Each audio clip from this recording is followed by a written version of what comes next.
Hi, HRN listeners. We're celebrating our 15th anniversary, and we have a really fun campaign and an ask for you. This 15th anniversary tour is aiming to bring you closer to unique food and music experiences in some of the most exciting cities in America. All the while, we're raising funds to support our work empowering the next generation of food system storytellers through our fellowship programs. Here's how it works. Donate to HRN and be entered into a raffle in the city of your choice to win a dinner for two at a noteworthy restaurant and tickets for two to a concert at a prominent local venue. We have incredible partners in New York, Los Angeles, Philadelphia, Nashville, Las Vegas, Charleston, Asheville, and Ardmore, Pennsylvania, who have donated a meal for two and two tickets to a concert of the winner's choice. And all donations help fund our fellowship programs, where we're helping to build essential workforce readiness skills and food system storytelling skills. Check out heritageradionetwork.org/15 to donate and enter to win today. That's heritageradionetwork.org/15. Thank you. Today's program is proudly brought to you by Whole Foods Market. Visit WholeFoodsMarket.com or download the Whole Foods Market app to learn more and find the store nearest to you. You're listening to Heritage Radio Network. We're a member-supported food radio network broadcasting over 35 weekly shows live from Bushwick, Brooklyn. Join our hosts as they lead you through the world of craft brewing, behind the scenes of the restaurant industry, inside the battle over school food, and beyond. Find us at heritageradionetwork.org.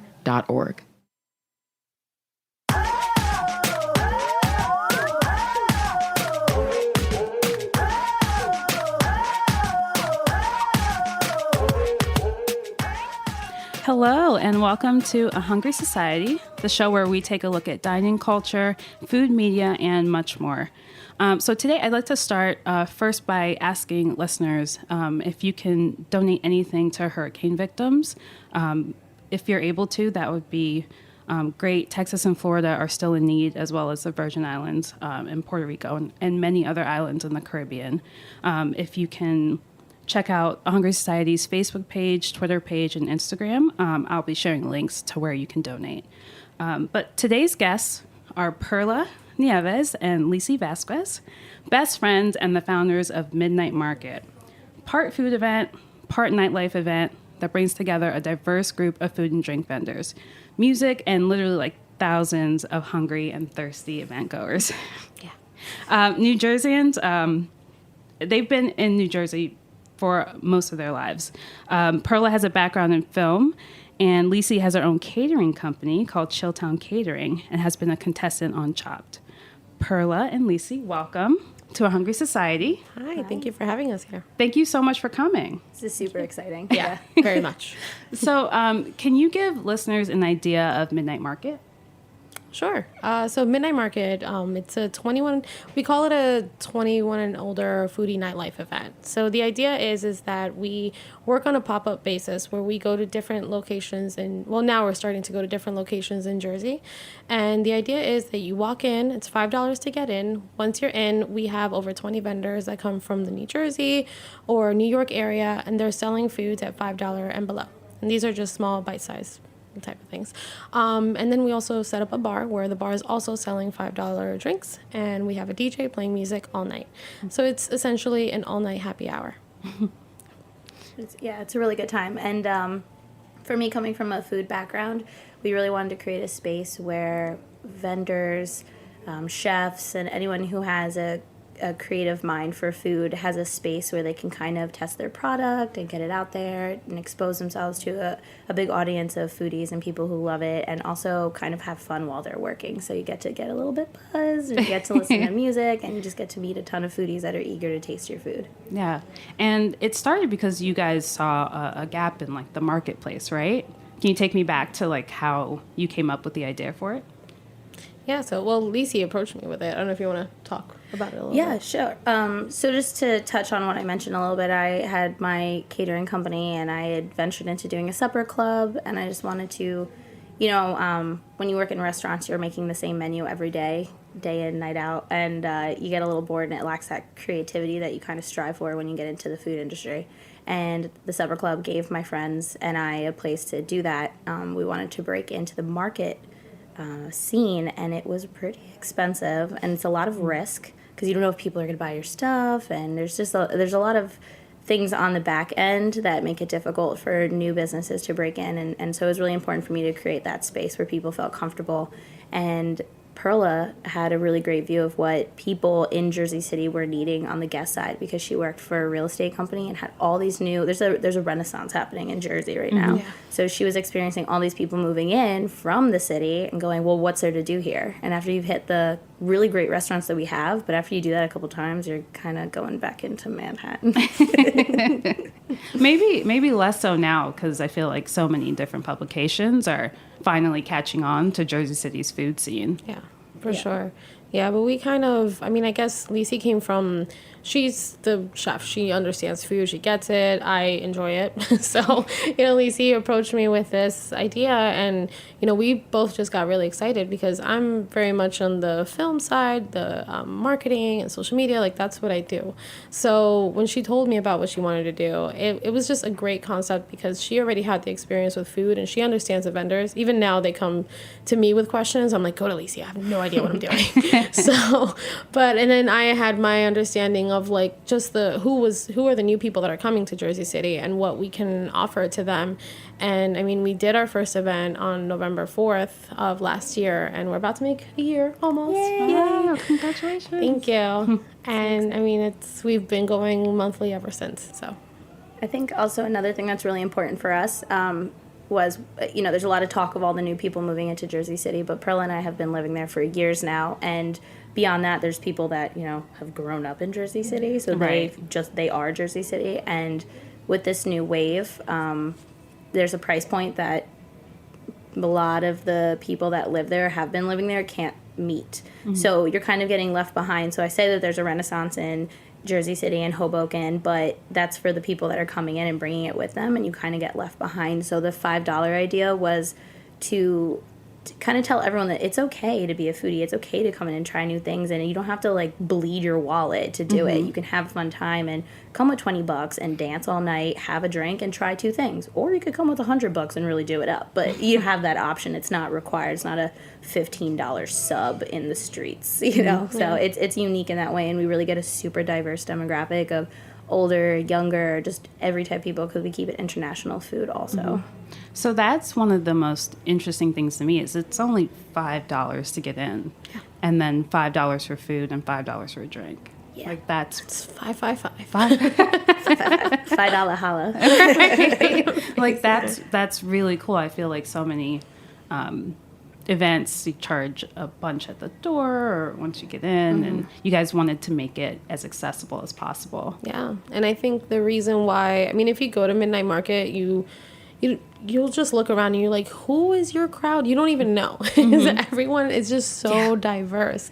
But I love it because, I mean, we live in Jersey City, and Jersey City is becoming very expensive, and I can't necessarily afford to go out every single night and do every single thing that Jersey City has to offer. But this is a great way for, anyone on any income to come and have a great time and, leave very full. Possibly drunk. I mean, maybe just a little. Definitely drunk. We like to do sangria pitchers sometimes. You have to catch us. We do Midnight Market every month, so we like to switch it up and keep it interesting. But the other thing, too, is when you go to these festivals and it's so fun, but you see this one thing and you want to eat it, so you buy it, and it's, we spoke about the price point, but also it's the portion size, right? So then you're like, all right, maybe I can split it with a friend or whatever, but then there's that guy who has another big portion of something you want to try too, but you're only one human with one stomach. Right. So you can't get this like holistic experience of what it is to be at a food festival because, the portion. So with the $5 price does come a smaller portion, but it is a marketing opportunity for our vendors, and they actually do load it up a lot. You're like, I'm pretty sure you can make that smaller, but they're feeding people, man, and people are having a good time, and they get to try a little bit of everything, which is super fun for me as a fat kid. So I love it. So I've asked you guys this before, but do you see your event as a pop-up or a food festival, but you also call it a market, which speaks to like the different markets around the world where you can go and try a bunch of different stuff at food stalls? What do you see the category that you're in? foodie nightlife event, Yeah. but that it's very unique and that's original to what we do. And so you kind of have to teach your audience what that means. So if I say night market and someone goes, ah, yes, or I say food festival or indoors street market or smorgasburg-esque Jersey City thing, and people are like, oh, really? You're like, completely different, but sure, if that's what helps you understand where we're going with this. But foodie nightlife event is what we like to call it. Yeah, we're now using the term pop-up because originally, honestly, we started this idea thinking that we were going to do one event and that maybe 600 people will show up, and then 3,000 people showed up, and we're like, oh my God, like we should probably keep doing this, and then we did. And, you know, now we were presented with the opportunity to go to different locations of, you know, around New Jersey. Hopefully at some point we'll come to New York and hopefully Pennsylvania. But right now, you know, we're not just based out of one location. We're in so many other places. So for people to understand that, okay, we were here last month, but we might not be here next month, we need to at least throw the word pop up so they understand that we'll be somewhere else. Yeah. Right. Yeah. So you 3,000 people show up and you expected 600. I would like to call that day probably one of the worst days of my life. There's portions of that day that I only remember because I've seen photos of it. Wow. I blacked out. I just remember people were like, yeah, I saw you like standing on a column screaming at the masses, and I was like, I remember my voice hurting the next day. Wow, that was nuts. It was a bad day, but it was great. I mean, I actually, where I used to work for the real estate developer, one of the owners of the company, he came to the event. And I remember seeing him, but I don't remember a conversation at all. And the next day, he sent me a picture. He like texted me a photo of me, and it's this huge, crazy crowd in front of me. And I was doing the ticket sales, and I'm literally like yelling off it's just my arms up in the air and a bunch of people in front of me. Like, I don't even know what was happening. But it was, you know, it was a crazy experience because we did not expect that many people were going to show up. We just came up with an idea, and we, you know, a lot of people really confused it with thinking that it was a company that was holding this event, but really it was two best friends who just wanted to feed people. Right. And it became so big that so many people showed up. Our vendors sold out very early, and people hated us. They went online and completely destroyed us, and we literally like cried and everything, and we're like, you know what, let's try this again. Yeah. So here we are. Yeah, I remember the next morning, you know, we're like laying on Perla's couch and literally just dead to the world and staring up into the distance like, what just happened? And then I looked at her, and we were like reading the reviews, and people were telling to go like F ourselves and die. And Never like, read the reviews or comments. Yeah, oh my God. It was like, you have 1 star and also a gun at your head. It was like, oh my God. And then we kind of looked at each other. I guess we're psychos because we went, we're crazy. do you want to do this next month? And she was like, yeah, we kind of like have to. And I was like, yeah, right. Where I feel like other people go, well, that sucked, we suck. And I was like, we gotta redeem ourselves, bro. Like, we can't just go out like that. And just the demand and There's the a need. Right. You can't ignore that. So what do you think it says about, you know, today's diners that this event, they were like, yes, we're going to be there. All 3,000 of us are going to show up here. I think what it says is that, I guess, the way people dine nowadays and the way they want to experience food is totally different. I mean, yes, you know, the very fancy restaurants that have, you know, Michelin stars and people want to go and you know, try it out, that's fantastic. But we live in a foodie culture where people, I mean, all we really did was put up pictures. I made videos for our vendors just to promote them, and people saw it, and we live like in a food porn culture that people are like, oh my God, I want to try that. So it's very visual, and we were just on Facebook and Instagram promoting, and that's what pulled people. So I think it's in a very visual angle where people are. And I think the culture of dining is changing towards more of a casual thing, where you still expect service, you still want people, you know, you're spending your money somewhere, and you want to know that as a customer you're valued. But at the same time, you don't want to feel hoity-toity and stuffy and like, what fork do I use? And is this okay? And like, can I order that? What does that even mean? You know, you want to feel welcome and okay to try something. And maybe you don't like it and you could toss it out. That's okay. It's $5. Go get something else. And that whole spirit of, you know, just participating in different cultures. And it's nice to have a space where that's just relaxed and cool to do. And people are really digging the street food thing. Mm-hmm. Yeah. And speaking of the diverse thing, your vendors are all over the map. Like, it's not just one type of food. Can you talk a little bit about who you choose to work with, or do they come to you? Or in the beginning, it was really important for us to create a space where small businesses could thrive. So, bring in those two heavy hitters that for sure people are going to come for, but also give smaller businesses who are really creative and have really delicious menus, allow them to come in. So our price point for vendors is really low compared to other markets. So that gives us a broader range of people we can select from. So if you don't have like $1,000 to get in, you have a big pool of really creative people that are willing to take a chance on your event. So that really broadens it. And then something else was to reflect Jersey City, which Jersey City I think was just named like second most diverse city in America or something like that in terms of the languages we speak and the type of people we have. And so there's a huge Filipino community and it's really not reflected in the restaurants that are in the main downtown area except for one. So it was really important to have some Filipino food in there. It was really important to have Indian food in there because there's a huge Indian population. There's a big Latin American population. We have like an Afghani culture. And I would love to get like a vendor that sells Afghani food, which is like really like dope stuff that exists there. And it's really about building relationships. So Perla and I personally go into these people's restaurants and talk to them because if you just approach and you're like, hey, want to do a market? I'm like, no, who are you? Right. But if we show up with our faces and we're just like leaning over their counter like, hi, want to do a market? They can't really say no to us. It's a very complex thing to explain to a vendor like, hey, no, only you have a price cap. That's it. That's all you can sell it at. And, for some people, they, at first they were really not into it. Some people really didn't understand it. And then they signed up and they're like, oh, I get it now. I'm like, yeah, you just have to do it. That's it. Just do it and you'll totally get it. But the fact that we have, such a wide range of like different types of vendors and different types of food, it's more, whenever you come to experience Midnight Market, we want for people to feel like they almost like travel to so many different places. And we also want to give them value because you can go to another market and you can go in for free, but you can come to Midnight Market and know that you're getting quality vendors, quality food, and you're getting a totally different experience that you have to pay $5 for it. And that's it. It's only $5. So can you tell listeners about your next event? Yeah. So we're moving over to Carney Point. That's a new co-working space that just opened up in New Jersey. It's huge. So we have our next event is next Friday the 13th. So it's spooky, but not really. Spooky. We'll have some spooky stuff. Some spooky stuff for sure. So we have a couple of events. We have that one coming up. We also partner up with Liberty Science Center. They do, in Jersey City, they do an event called Liberty Science Center After Dark. And it's a 21 and older crowd as well.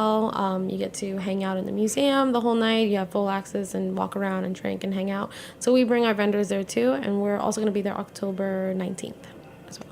Awesome. Yeah. So we're going to take a quick break, and we'll be right back with more Hungry Society.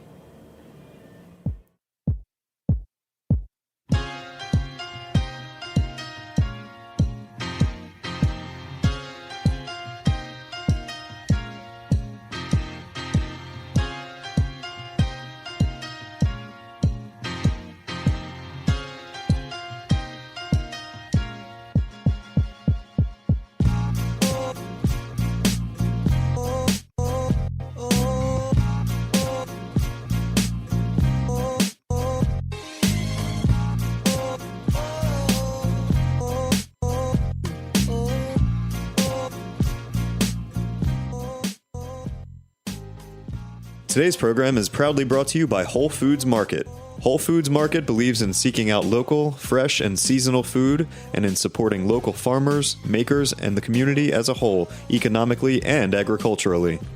Whole Foods Market believes in food that is vivid and colorful, fresh and full of nutrients. Food that connects you to your body, the seasons, and to nature. Food that helps you do more, sleep better, and wake up happier. Found in over 400 locations throughout the United States, Whole Foods Market only sells food that meets their standards, which means no artificial colors, flavors, preservatives, or sweeteners, ever. Whole Foods Market believes in real food. Visit WholeFoodsMarket.com or download the Whole Foods Market app to learn more.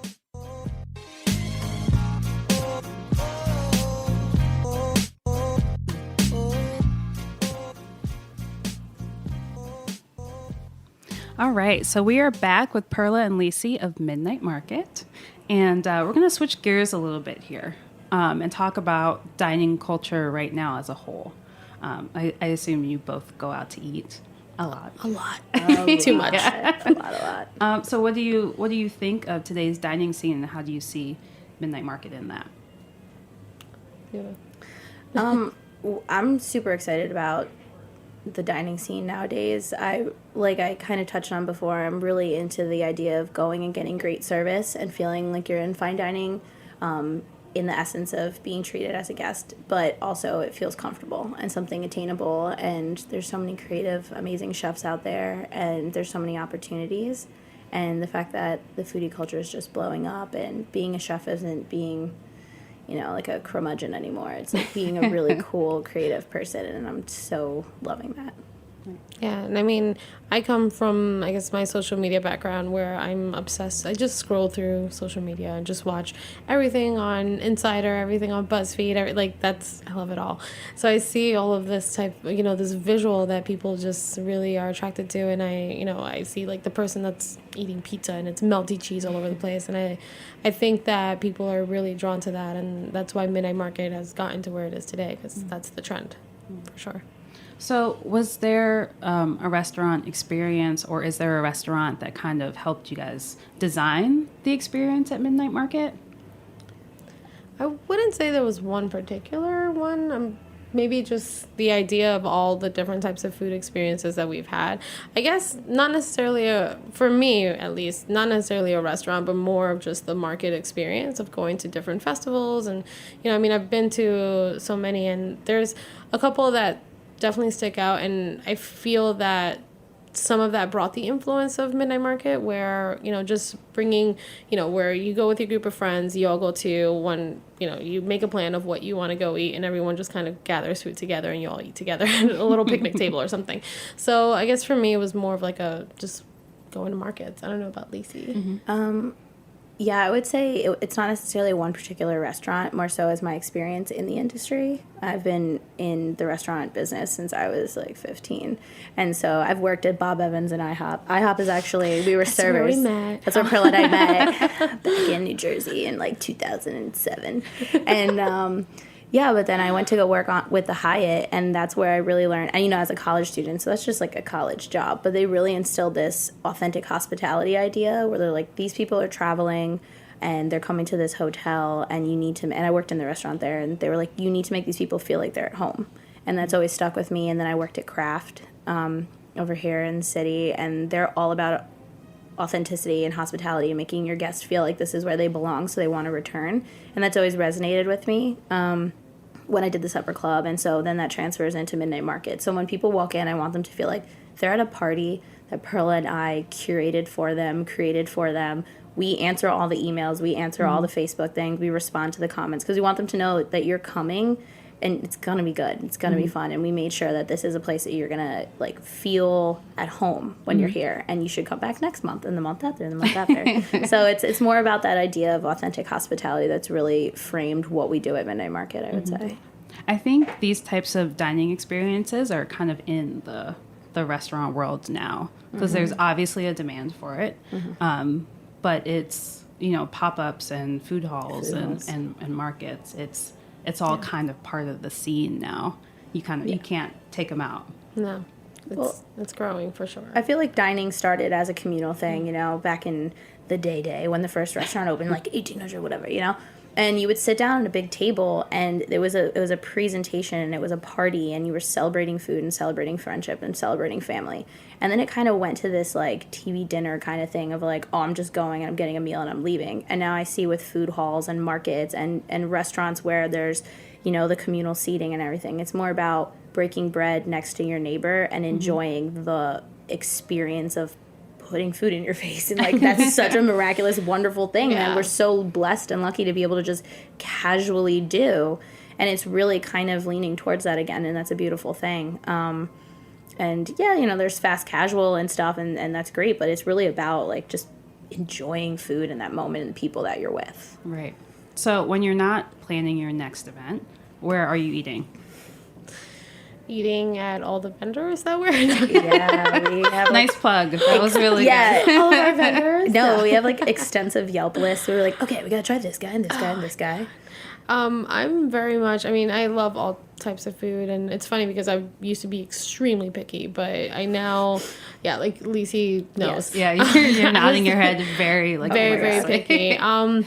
But I guess now, I mean, I guess Lisi's more of like the chef, so she has more of the, I guess, restaurant locations that she likes to go to. I just try anything, and I'm very much inspired by, like, I love tapas. That's like my thing. I'm always going to going and checking out like different like Spanish restaurants and everything. So that's really my thing, and it's again the whole idea of Midnight Market, where it's a little bit of everything. Anything that offers that for me, that's my happy place. Perla loves small bites. I love small bites. It's my favorite. I do indeed love small bites.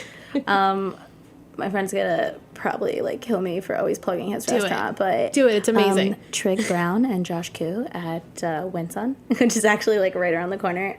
They just opened last year, and I'm so proud of them. That place is amazing and so delicious. And every chance I get, which is recently not often, but I love to go there and like eat the fried eggplant and just like, yes, Nice. it's amazing. And Trig is so great.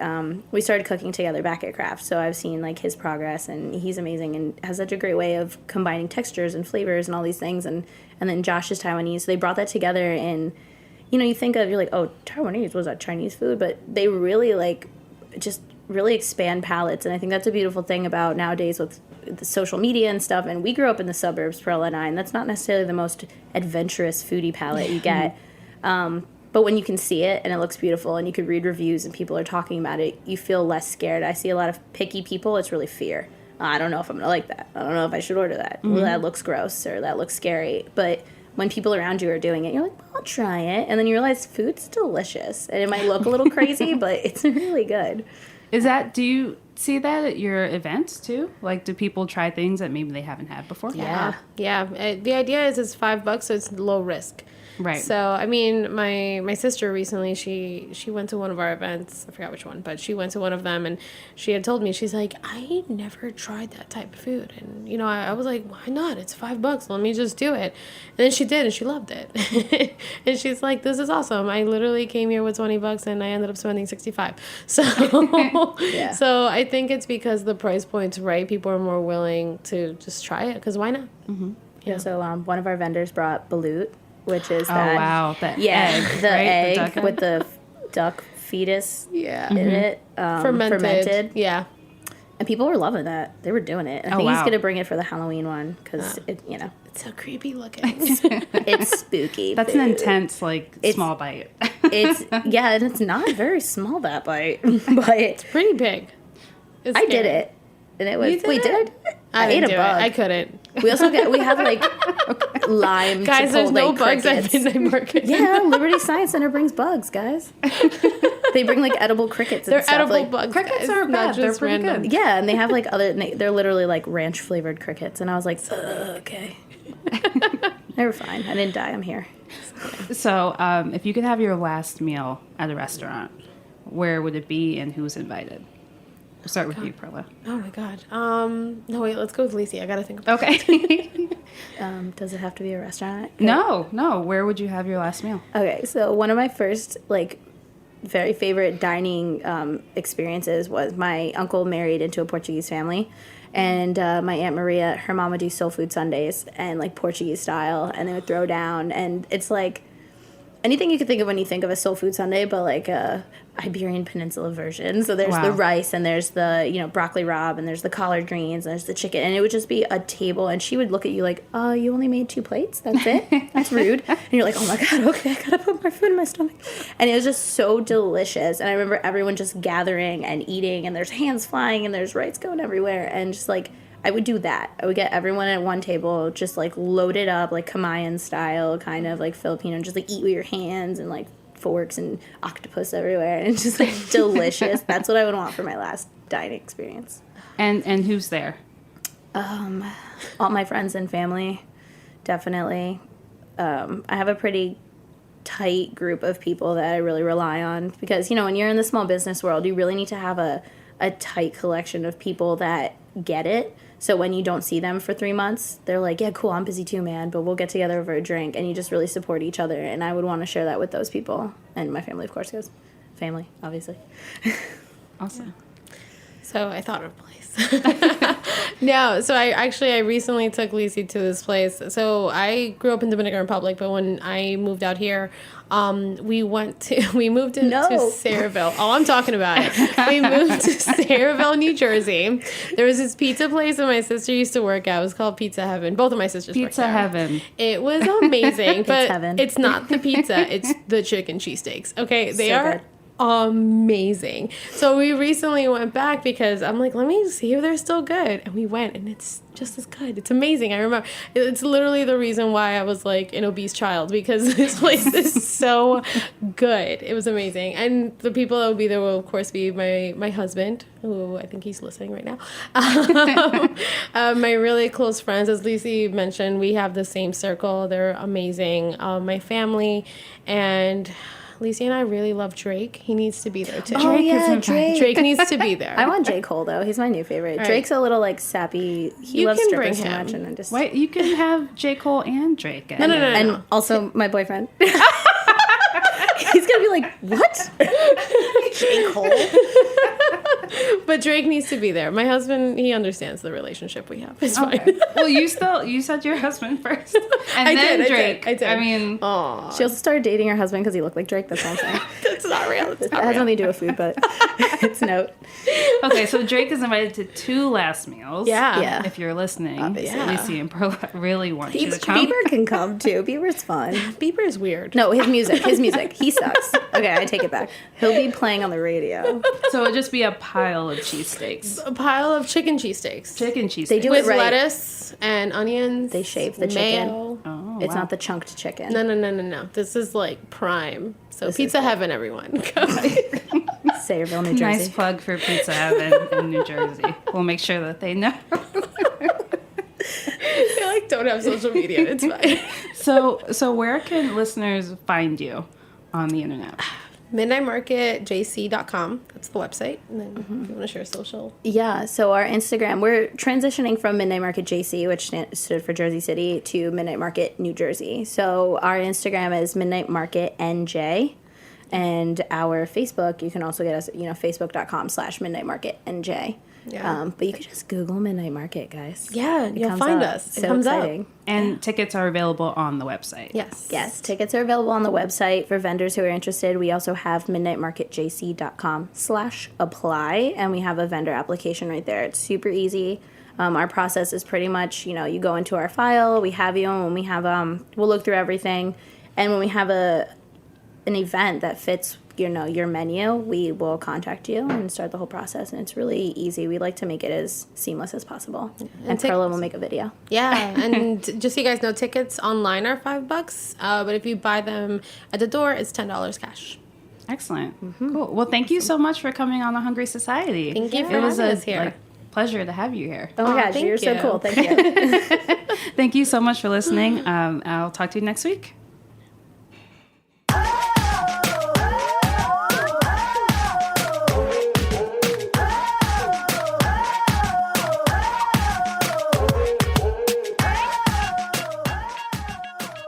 Thanks for listening to Heritage Radio Network, food radio supported by you.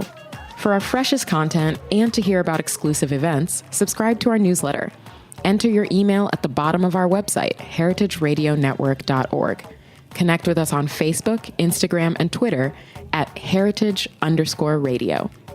Heritage Radio Network is a nonprofit organization driving conversations to make the world a better, fairer, more delicious place. And we couldn't do it without support from listeners like you. Want to be a part of the food world's most innovative community? Rate the shows you like, tell your friends, and please join our community by becoming a member. Just click on the beating heart at the top right of our homepage. Thanks for listening.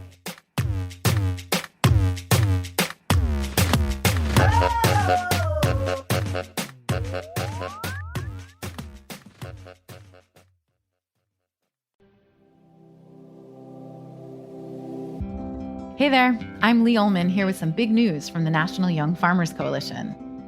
we're partnering with Heritage Radio Network on a special season of The Farm Report. It's all about what's happening with the Farm Bill and how it impacts farmers and eaters. I am growing diversified vegetables on land that's been in our family for 150 years. And so with the pandemic, gentrification, property values going up, we had to sell the land and we lost it. Join us as we uncover the untold stories behind this massive piece of legislation that shapes how we grow our food, what we eat, and so much more.